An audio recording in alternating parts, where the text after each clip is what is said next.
Mi nombre ahora en Estados Unidos es Jack Rupp, pero cuando yo nací en Polonia yo era Gedale, en yiddish Gedale, que es del nombre hebreo que se llama Gedaliao.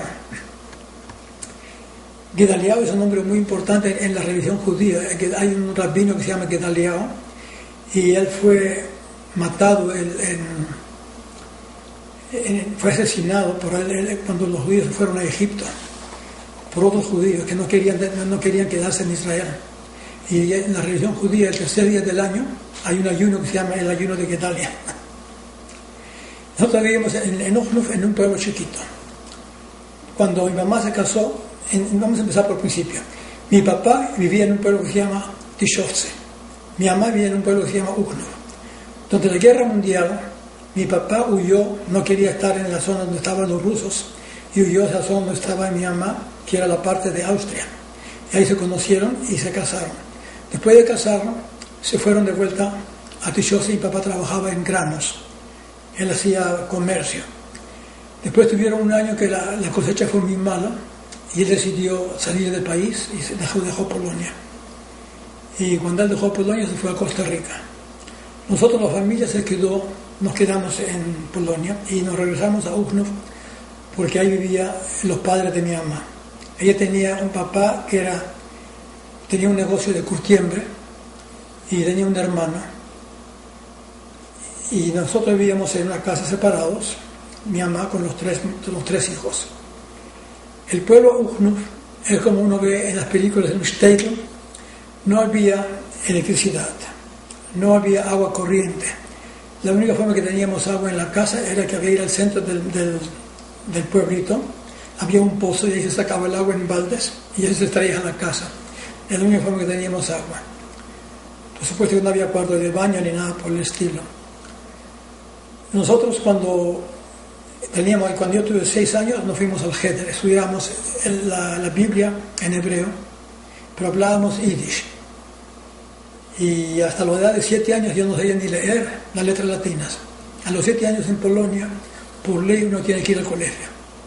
Entonces ya fui al colegio por 2 años, porque después a los 9 años mi papá nos mandó los tickets y nos fuimos otra vez a Perú.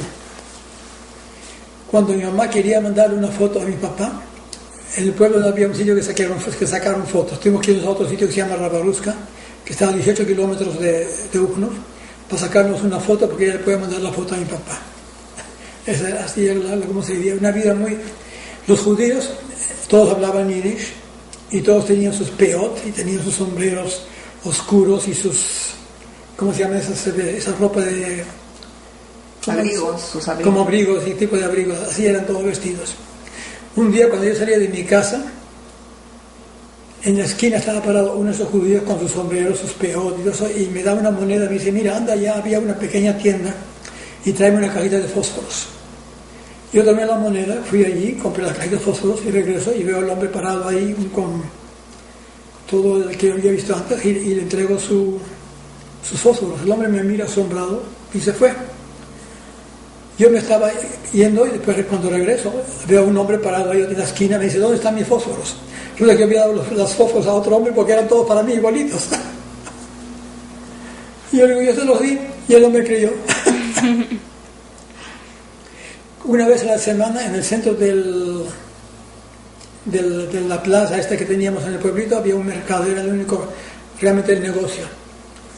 Y venían ahí todas clases de gente de afuera. Y yo me acuerdo, había una gitana que tenía una canasta que vendía sus carretitos para hilo, para coser. Porque en ese tiempo todo el mundo cosía en sus casas, reparaban la ropa y hasta hacían las ropas por sí mismos. Yo una vez vi que la gitana estaba distraída, agarré y saqué un carretito y me lo puse en el bolsillo. Cuando llegué a la casa di carreta a mi mamá y mi mamá empezó a gritar, ¿cómo haces una cosa así? Porque yo no lo pagué. Pero así es como vivíamos en Polonia. Un día sábado, yo estaba caminando solo por un sitio y vi una moneda en el piso. Y no teníamos nada de plata, una moneda era una moneda. Pero era sábado. Y nosotros no podíamos tomar plata el día sábado.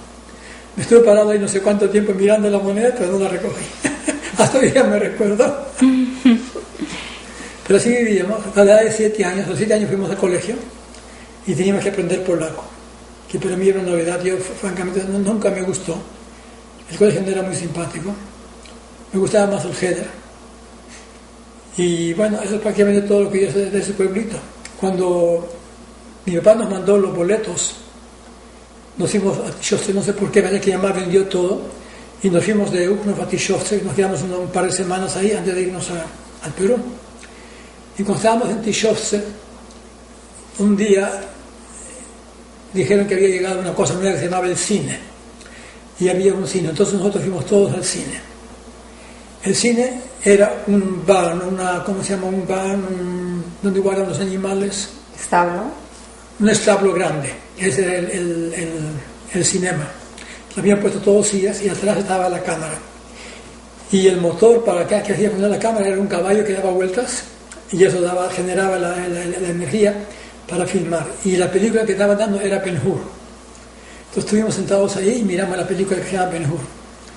Como a las 3-4 de hora de haber empezado la película, el caballo se cansó y se paró. Se acabó la película, no podían enseñar más película. Entonces nos fuimos todos ahí.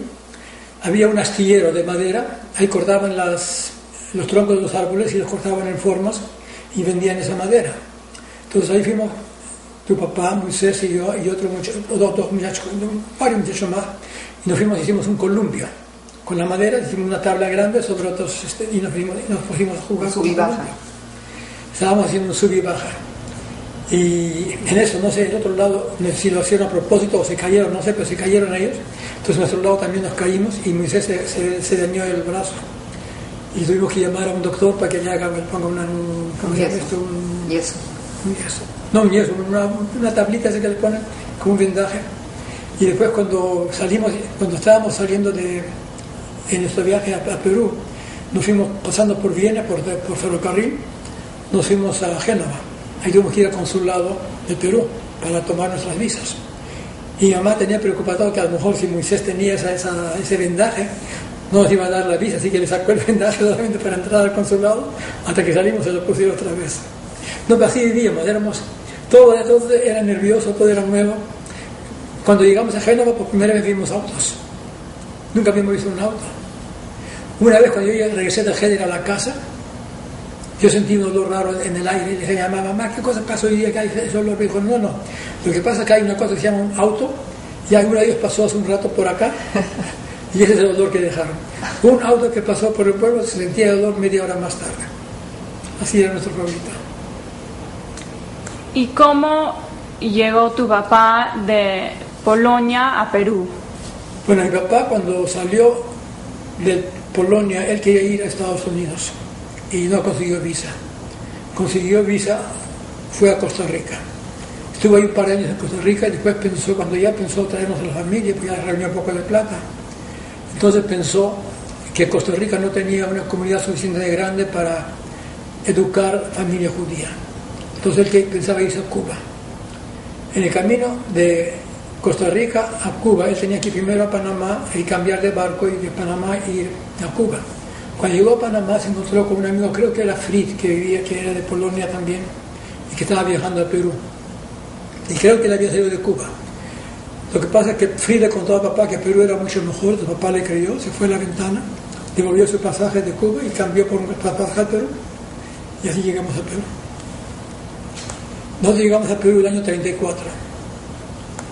Y cuando llegamos fue muy bonito, aprendimos castellano, por supuesto. Nosotros fuimos a vivir en Miraflores, vivíamos dos familias en una casa y empezamos a conocer a la gente del barrio. Todos eran, por supuesto, católicos.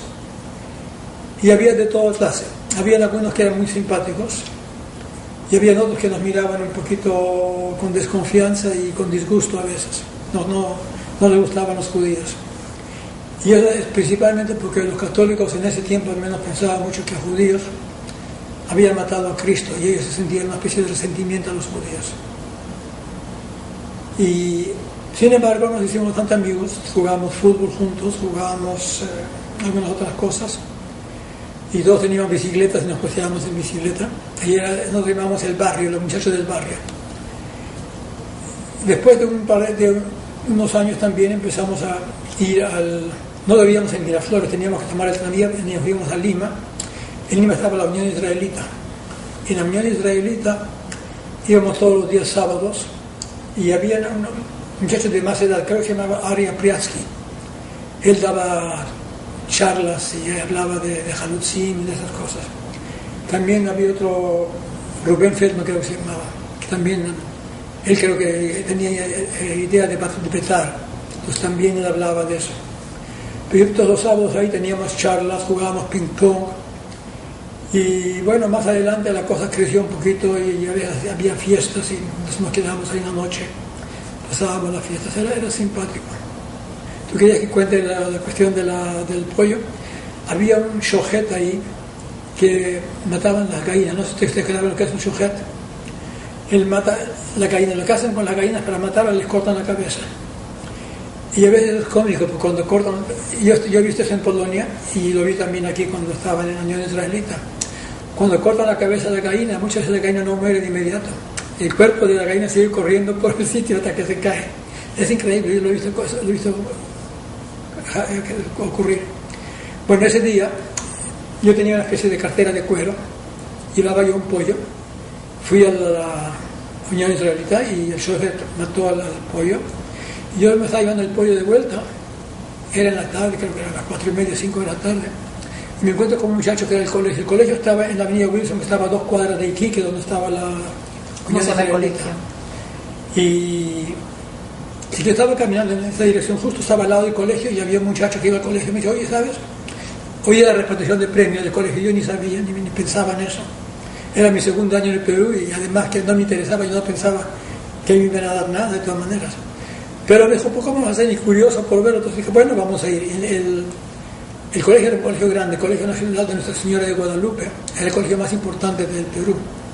En 1940 celebraron el centenario del colegio, era un colegio muy antiguo. Y el colegio tenía un salón de actos muy grande, muy bonito, una platea en la parte de baja y una galería. Nosotros, por supuesto, los muchachos nos fuimos a la galería.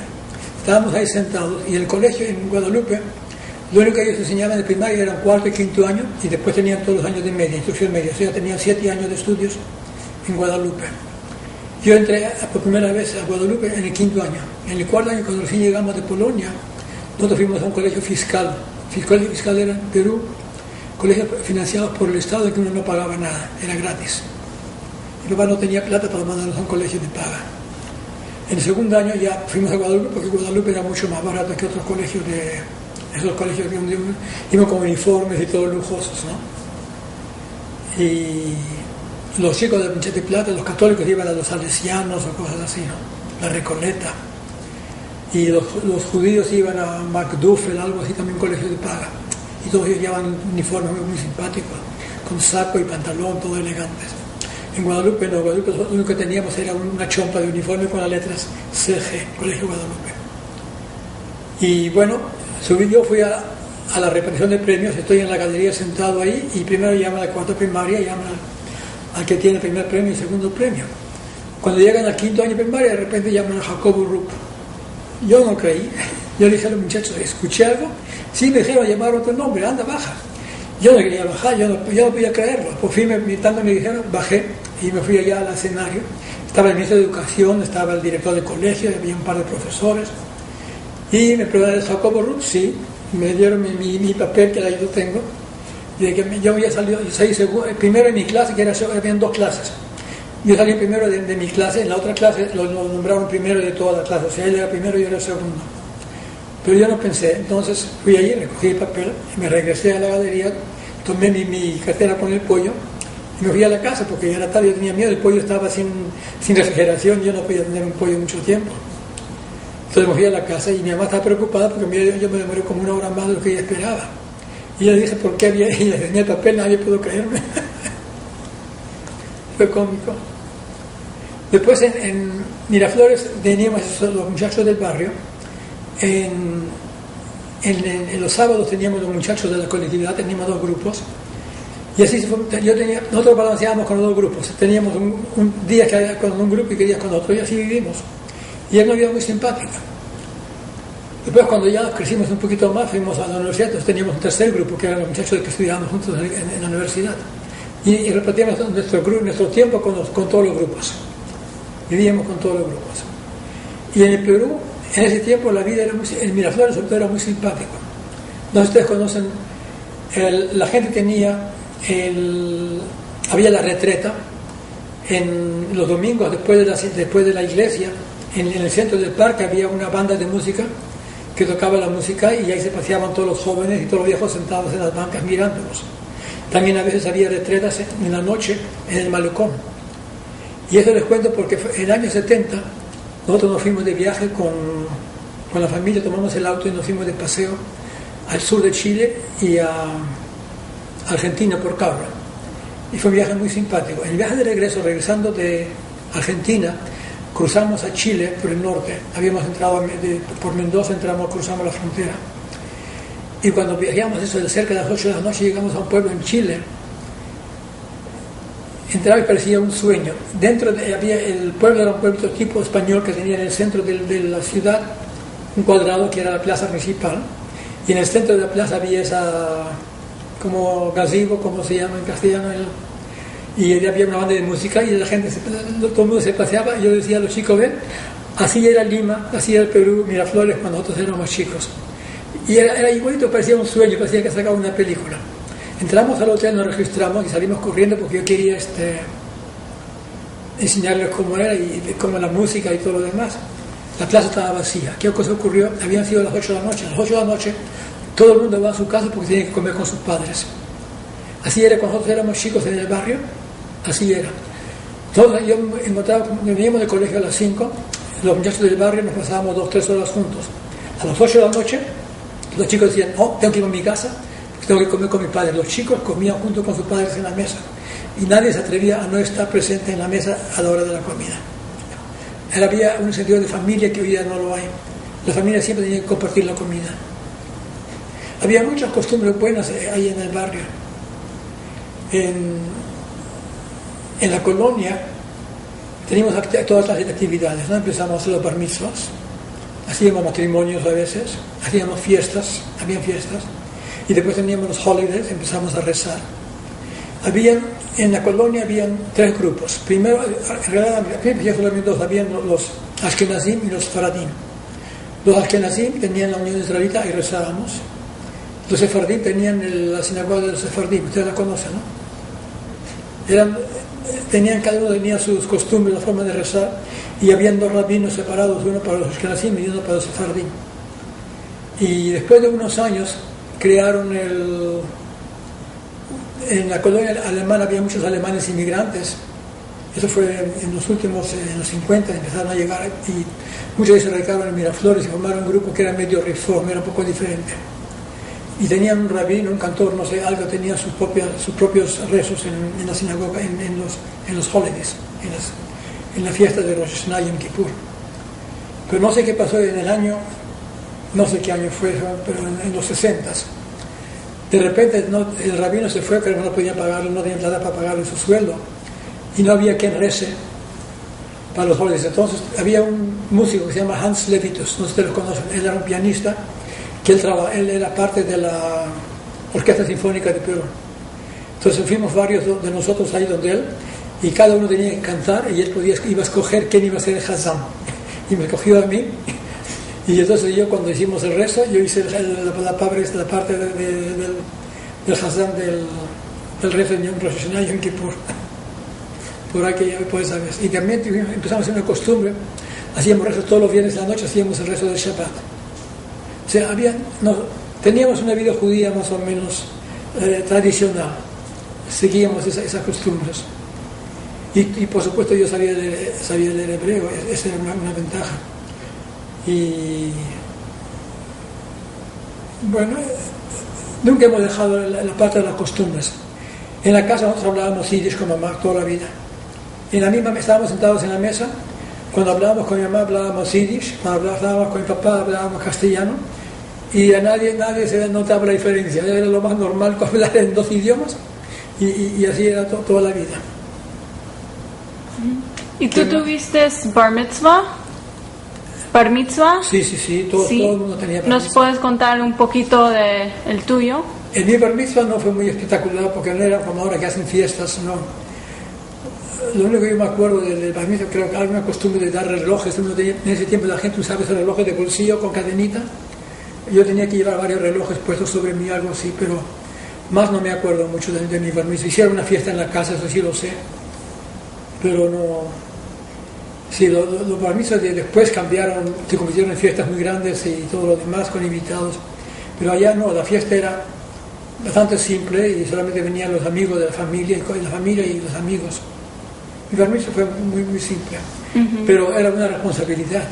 O sea, después del bar mitzvah, todos los días cuando yo regresaba del colegio, yo tenía que poner mis tefilín y rezar, y no podía faltar un día.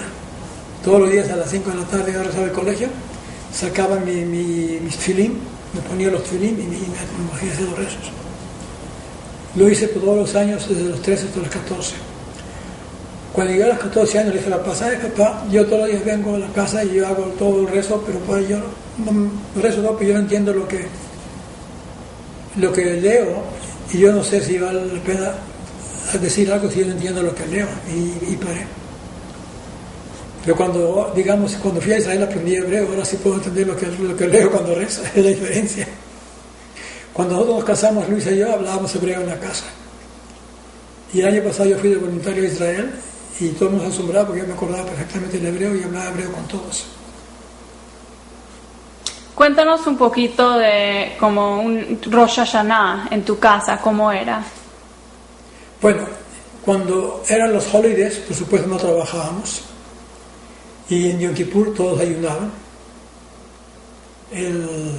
Mi mamá preparaba cosas como había en Polonia, preparaba cosas con borscht y kruf la col, sopa de col ella hacía. Y esa es la cosa tradicional, y en todas las fiestas preparaba su torta por Rosh Hashanah, la fiesta se sentía en la casa.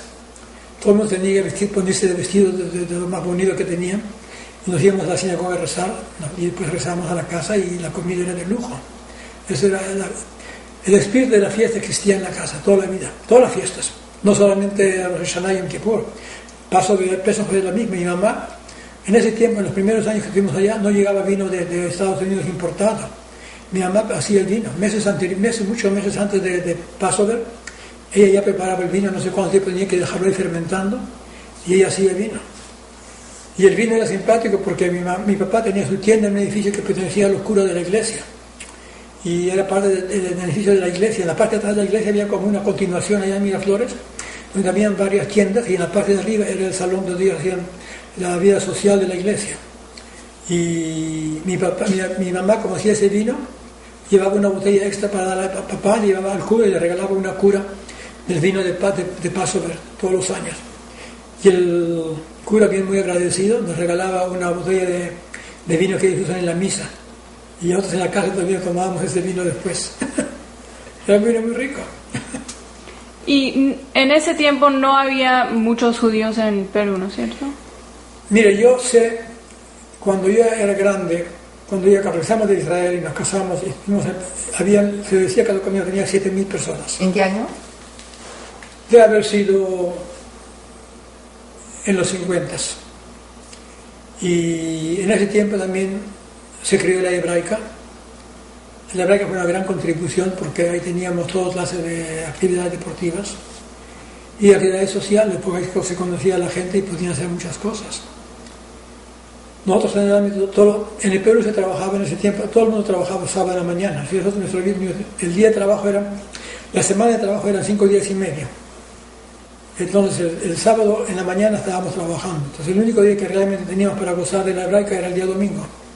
Entonces todos los domingos en la mañana íbamos a la hebraica, nos pasábamos la mañana ahí, y generalmente después de a las 12 y pico nos íbamos como estaba en la hebraica, estaba en el camino de Chosica, seguíamos el viaje, nos íbamos a Chosica o un poquito más allá de Chosica. Ahí nos pasábamos, ahí tiene la foto esa de ahí, tenemos una foto contigo ahí. Nos íbamos todos cerca del río, era nuestra ayuda. Con Karen. Llevábamos la comida, o a veces entrábamos en un restaurante, había buenos restaurantes también ahí, y a veces también trepábamos en un par de cerros, y era una manera muy simpática de pasar el resto del día. Y una vez también con los hijos nos fuimos mucho más allá, ¿Por qué yo quería que ellos vean la lluvia? Porque se veían nubes más allá de Chosica, vimos nubes oscuras. Entonces viajé como 1 hora más fuera de Chosica para que vean la lluvia. Y el Bernardo, le encantó la lluvia, salió corriendo, empezó a correr por todos lados para mojarse de la lluvia. En Lima nunca llueve. En Lima llovía una vez cada 45 años, más o menos. ¿Y saben cuándo llueve en Lima? Depende de la corriente. La razón por la cual no llueve en Lima es porque hay la corriente de Humboldt, que es una corriente fría que viene del Antártico. Hay la corriente del Niño que viene de Ecuador, que es una corriente caliente, y las dos corrientes se encuentran más o menos a la altura de Piura o Trujillo y convergen y se unen y se van en paralelo hacia el Pacífico. Cuando el Niño por alguna razón tiene más fuerza y empuja un poco al sur, es que Lima tiene lluvia, y eso ocurre una vez, muy de vez en cuando. Y cuando ocurre, las casas de Lima que tienen techo plano se derrumban porque no están aguantando, no están acostumbrados, no están diseñados para aguantar el peso. Pero la vida de Lima era muy simpática en general. La vida en Lima, la gente de Perú era muy simpática. Es el comienzo que la mayor, excepto algunos que son muy extremos y que no les gustaban los judíos, y eso me ocurrió en el colegio también, bastantes veces. Pero la mayor parte de la gente es muy simpática. Yo hasta hoy día tengo mucha simpatía porque yo voy de voluntario a esta clínica Caridad, donde se atiende a gente latina. Hay pocos que vienen de Perú, pero cuando llegan, yo siento siempre algo especial cuando yo veo, me dan los papeles para yo revisar. Estoy calificado por el Estado para determinar si ellos califican para recibir nuestros servicios. Entonces me dan el papel y yo veo de qué país de origen. Y cuando son de Perú siempre siento una emoción especial. No hay caso que nuestro sentimiento por Perú es para toda la vida, eso no va a cambiar. Perú es un país muy simpático y la gente en general es muy simpática. Y había el templo que se sentaban hombres con mujeres. ¿Ustedes iban ahí en Perú? ¿El Reform? Bueno, en los primeros años, cuando el templo se movió a la Avenida Brasil, cuando después de unos años construyeron la sinagoga que estaba en Iquique, ya no lo usaban como sinagoga, la sinagoga se movió a la Avenida Brasil. No sé si ustedes conocieron esa sinagoga, no sé si todavía está ahí. En la Avenida Brasil, en ese tiempo se sentaban los hombres abajo y las mujeres arriba. Cuando fundamos ese grupo de reforma allá en Miraflores, que era los reforma, era una especie, no me acuerdo cómo se llamaban, ahí sí se sentaban juntos mujeres y hombres. Ahora yo no sé cómo hacen la sinagoga, yo no conozco, no sé cómo ustedes lo hacían después. Pero cuando yo estaba en Perú, por lo que yo me acuerdo de la sinagoga, las mujeres iban arriba y los hombres estaban abajo. ¿Y el templo y hebraica en Perú eran parte grande de tu vida? Sí. Hasta cierto punto. Mira, yo no soy un judío religioso, pero yo soy un judío tradicionalista. Yo me siento muy cómodo y muy a gusto de ser judío. Yo nunca sentí, a pesar de que muchas veces la gente que no son judíos nos tratan mal, nos trataban mal en Polonia, y algunos en Perú también eran obviamente antisemitas. Pero a mí yo siempre me siento muy bien de ser judío. Y cuando yo, por ejemplo, tomaba un trabajo en cualquier parte, aquí cuando yo estuve en Estados Unidos, cualquier trabajo que yo tomaba, lo primero que le decía era: yo soy judío y yo no trabajo en los colegios de judíos. Aunque yo no soy religioso, yo no le decía eso. Yo decía: yo no trabajo en Rosh Hashanah, yo no trabajo en Yom Kippur. Eso era para que sepan que soy judío. A todo el mundo. Y aquí donde yo estoy, como yo en la clínica Caridad, yo también, la primera persona que tengo, yo siempre digo que soy judío. Yo quiero que todo el mundo sepa que soy judío. Y yo no sé si decir orgulloso, pero yo estoy satisfecho de ser judío. Si yo tuviera que escoger otra raza, otra religión, yo no escogería otra. Me siento muy bien de ser judío. Y yo considero que nosotros tenemos como pueblo y como raza y hasta como religión cualidades muy buenas. Lo que no estoy de acuerdo es con los judíos que son muy ortodoxos, cuando ellos quieren que todo el mundo acepte los extremos de ellos, el punto de vista de ellos. Por ejemplo, hace poco ustedes deben haber leído judíos religiosos que fueron a Gaza para hablar con Hamas, para felicitarlos porque están opuestos al Estado judío. Yo no lo puedo comprender. Hay los judíos ortodoxos a veces tienen esos extremos. Hay judíos ortodoxos que fueron a Irán a hablar con Ahmadinejad porque se oponía al Holocausto, porque ellos dicen que fue justo que judíos sean castigados por no respetar la ley de Dios. O sea, la religión a veces se va a extremos y yo no acepto extremos en nada, ni en la religión, ni en el otro, ni en los que son contrarios a la religión. Yo no creo que debe haber extremos. Debemos aprender a vivir unos con otros. Tú dices que tú eres más tradicional con tu religión. ¿Cómo te ayudó Hebraica o el templo en Perú a ser judío? Yo no pienso que el templo me ayude en ninguna manera. Más me pensó lo que yo leí cosas y lo que yo pensaba cosas. Mi experiencia, por supuesto, cuando fui a Israel. Y Israel siempre es parte de mis pensamientos. Cuando hubo la guerra del 67, yo estaba casado con 3 hijos. Sin embargo, yo fui a la embajada de Israel y me registré como voluntario. Yo quería ir a regresar al ejército de voluntario. Porque cuando Israel está en peligro, yo quiero estar allá. Yo quiero estar parte de la defensa. O sea, hay ciertas cosas que no tienen que ver con la religión, simplemente por ser judío.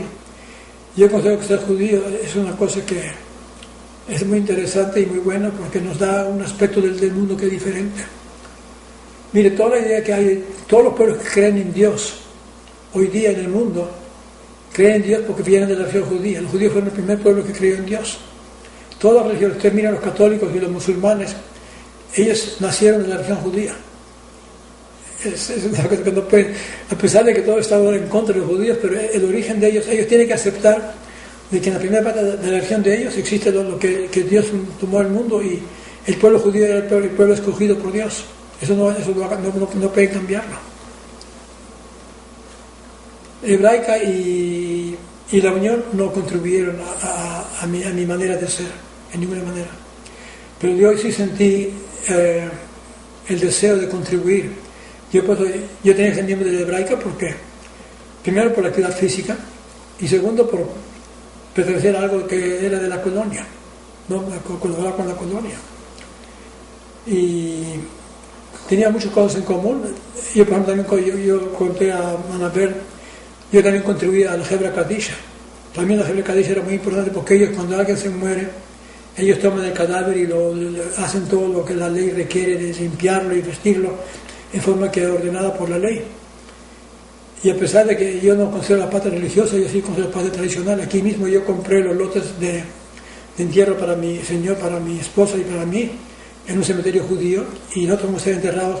Sí, ahora usan esos mausoleos que la gente se entierra arriba, yo no. La religión judía dice que hay que enterrarse no sé cuántos pies debajo de la tierra. Pues yo compré los lotes debajo de la tierra, cumpliendo con la tradición. Y ese era también la Hebra Kadisha, ellos cumplen con la tradición. Y yo por eso me puse a mí como una obligación mía. Yo había dicho que lo que yo contribuía en la Hebraica de cuota cada año, la misma cantidad de dinero yo daba como contribución a la Hebra Kadisha cada año. Cuando yo hacía mi cheque para la Hebraica, hacía un cheque igual para la Hebra Kadisha. Y mucha otra gente no daba mucho, pero la Hebra Kadisha también necesitaba plata para eso. Y yo apreciaba lo que ellos hacían. O sea, yo aprecio a la gente que hace cualquier cosa por mantener la tradición, más que la religión. También hay la tradición, es más importante. Y hacíamos nosotros en la casa siempre hacíamos el ceder de Pesaj, era una gran tradición, y hacíamos el vino con el vino de mamá y cantábamos los cantos de Pesaj y por supuesto tomábamos las 4 copas y todo el mundo salía borracho. Pero esa era la forma de celebrar Pesaj. Y en Yom Kippur yo siempre ayunaba. Y no por razones religiosas. Y yo, por ejemplo, no voy a engañar. Cuando yo estuve en el ejército de Israel me ocurrió algo cómico. Hay un día en la religión judía que se llama Tisha B'Av. No sé si ustedes lo conocen, es un día de ayuno. Cuando yo estaba en el ejército, recién en la primera parte del ejército uno hace el entrenamiento, que se llama imunim en hebreo. Estaba yo, creo que era mi segundo mes en el ejército, algo así. Viene el instructor, que era un sargento, y dice, bueno, hoy día es Tisha B'Av.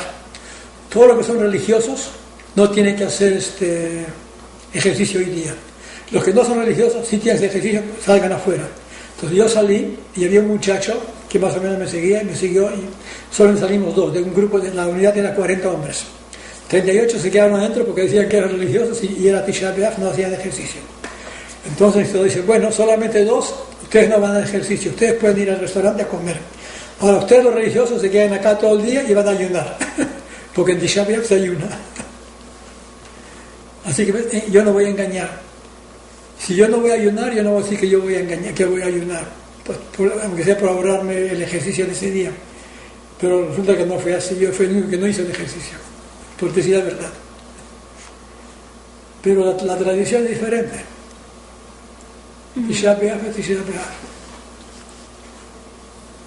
¿Tienes alguna otra anécdota que quieres compartir? No sé, hay tantas anécdotas. Hay tantas cosas. Mira, habría que hay que pensar en lo siguiente. Nosotros, por ejemplo, salimos de Polonia antes de la guerra. Y Luisa también, mi esposa, ella salió de Bélgica durante la guerra. Su papá había muerto antes de la guerra. Ellos huyeron al sur de Francia y se escondieron en un bosque y vivieron todos los años de la guerra. Y un día vinieron, la policía estaba recogiendo a todos los judíos de esa zona para llevarlos al centro del pueblo, que creo que se llama Arles el pueblo. Avisaban los hombres que iban a llevar a todos los judíos al campo de concentración. Y a Luisa y su mamá los estaban llevando, estaban caminando hacia el centro de la plaza con el policía. Y yo no sé, cuando llegaron ellos a unas 2 cuadras del centro, el policía les preguntó a ver sus pasaportes. Y el padre de ella había estado en Argentina y tenía un pasaporte argentino. Y entonces el policía dijo, no, estamos recogiendo solamente a la gente que son europeos. Ustedes pueden regresar, y los dejaron irse. Toda la demás gente fueron al campo de concentración. Y ella no fue. Y ahí pasó algo parecido. Cuando estuve en Israel, yo estaba en el ejército en Beersheba. Y en ese tiempo yo había aprendido hebreo, me había puesto jefe de la oficina. Y yo era un sargento. Y teníamos otro sargento que él era encargado de pagar. Cada soldado recibía un cheque con 4 libras cada mes y unos cupones para comprar cigarrillos y otras cosas. Entonces él iba a ir, teníamos una unidad cerca de donde hoy día es Gaza. Él iba a ir en un carro, una especie de camioneta. Él iba a ir allá a llevar esos cheques. Yo iba a ir con él. Yo dije que en su propio viaje, porque teníamos gente de Perú en un kibutz que estaba cerca de ahí, yo quería visitarlos. Entonces dije, mira, cuando tú haces el próximo viaje, guárdame un sitio en tu car, yo voy a ir contigo. Y me dijo, bueno, te tengo un sitio. Justo 2 días antes de hacer el viaje, llegó una carta de mi mamá, que había una gente que salió de Europa y que eran parientes lejanos de nosotros. Y yo voy a visitarlos, estaban ellos en Natania. Entonces yo le dije al hombre mire, yo no voy a ir contigo a este viaje porque mi mamá me escribió que vaya a Natania, no voy contigo el mes entrante. Y me fui a Natania, ese era un día que nos dieron de salida. Me fui a Natania. Cuando sea el día siguiente, escuché ese carro donde estaban esos soldados. Habían 5 hombres en el carro, subieron una mina. Los árabes habían hecho una emboscada y mataron a los 5 hombres. Yo iba a ser uno de los 5. Y aquí estoy. O sea, yo podría contar anécdotas como esta un montón, porque la vida ha sido muy buena para mí en ese sentido. ¿Y en el barco cuando vinieron, hacías los cigarros para ganar dinero? ¿Cómo era eso? Eso fue diferente, no. Es que éramos todos pobres, esa es la cuestión. Cuando viajamos en el barco, viajamos en tercera clase, por supuesto. Los barcos tienen 3 clases, primera, segunda y tercera. La tercera es la más baja. Y yo me di cuenta que la gente cuando fumaba, bueno, yo cuando vivíamos en Polonia yo no había visto a gente fumar, porque en mi casa no había adultos que fumaban, nadie fumaba. Yo ni sabía lo que era fumar. Pero cuando yo estaba ahí en el barco, la gente fumaba y dejaba las colillas de los cigarros en un cenicero en el medio de la mesa. Pero a mí me llamó la atención por qué desperdician esa parte del cigarro. Entonces yo empecé a tomar esos cigarrillos, los leftovers, los que habían dejado ellos, y tomé papel de delgado de baño y fabriqué cigarrillos. Con los desechos yo formaba cigarrillos y la gente se encantaba con mis cigarrillos, todo el mundo me los pedía. Porque yo no podía aceptar desperdiciar. La idea de desperdiciar era la que no me caía bien. Y en verdad eso fue mi profesión cuando yo empecé a trabajar. Yo trabajaba en industria por lo mismo. A mí lo que me gusta es cuando tú llevas una cosa y fabricas algo, tomas una materia prima y haces algo de eso. No, por ejemplo, mi papá trabajaba en una tienda, lleva una cosa que ya está hecha y se la da a otra persona. Eso nunca me ha gustado. A mí lo que me gusta es cuando tú llevas algo y haces algo de eso. Tomas una materia prima, digamos, cuando haces vidrio, que yo trabajé en vidrio. Tomas un poquito de arena, un poquito de calcio, un poquito de esto y haces vidrio. O haces botellas, y haces frascos, y haces cosas bonitas. No, esa es la idea de hacer algo. Tomas un algodón que es una planta, haces un hilo y después haces un vestido. No, es hacer cosas. Y es lo que siempre me ha gustado en la vida, hacer cosas, hacer algo de algo.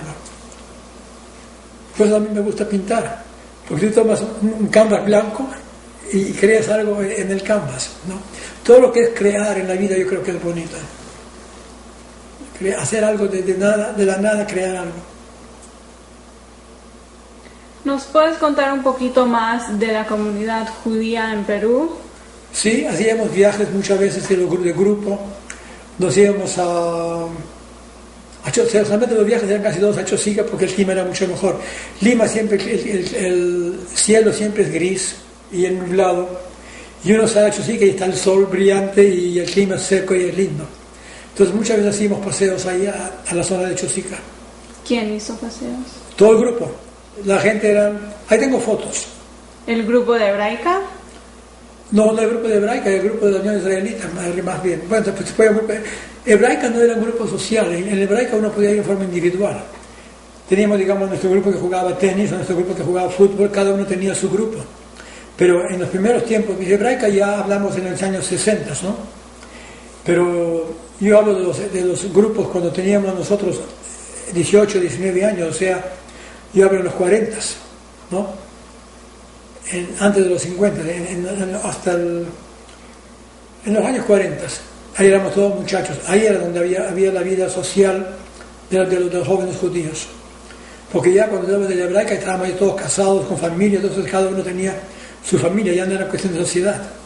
Cuando nosotros íbamos de viaje los domingos nos íbamos a Chosica, era una cuestión familiar. Nosotros nos íbamos con nosotros, con nuestros hijos o con nuestros sobrinos. Pero el grupo de judío de la Unión Israelita, los grupos que hacíamos paseos como grupo, y ahí tenemos muchas fotos. Cuando nosotros éramos teenagers, o sea, en los 18, los 19, los 20 años, esa era la edad en que hacíamos esas cosas. O sea, la gente entre los 15 y 20 años. O cuando estábamos estudiando en la universidad. Esos son los años, ya llegamos, digamos, a los 20 años. Esas eran las edades en que nosotros hacíamos toda esta vida social como grupo. La parte del grupo era solamente cuando éramos jóvenes. ¿Qué hacían? Mayormente, a veces hacíamos deporte, muy pocas veces habían bailes, que no éramos muy dedicados al baile, pero más que nada eran los paseos a Chosica, a veces cuando ya estábamos afuera hacíamos carreras, hacíamos paseos, jugábamos voleibol, pero era cuestión de ir al campo, ir afuera. ¿Te acuerdas alguna otra anécdota con tu papá o con tu mamá? Cuando Moisés salió con su bicicleta.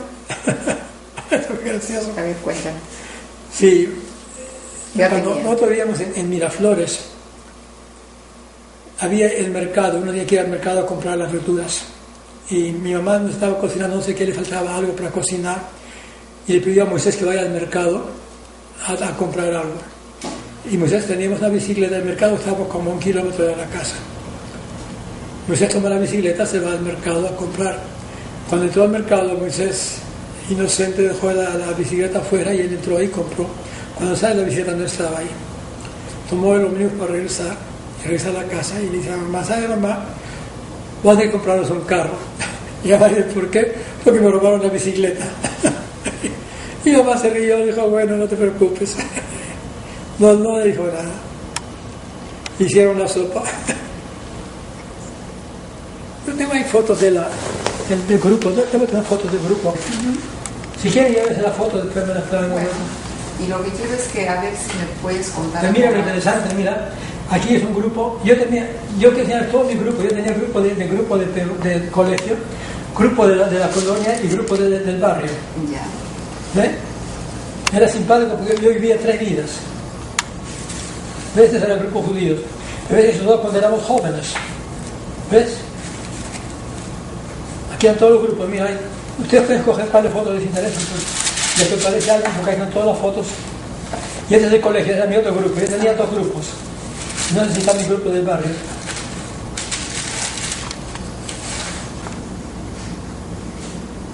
Y tengo otra acá.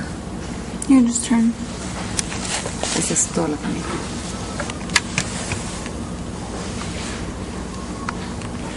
Which is him?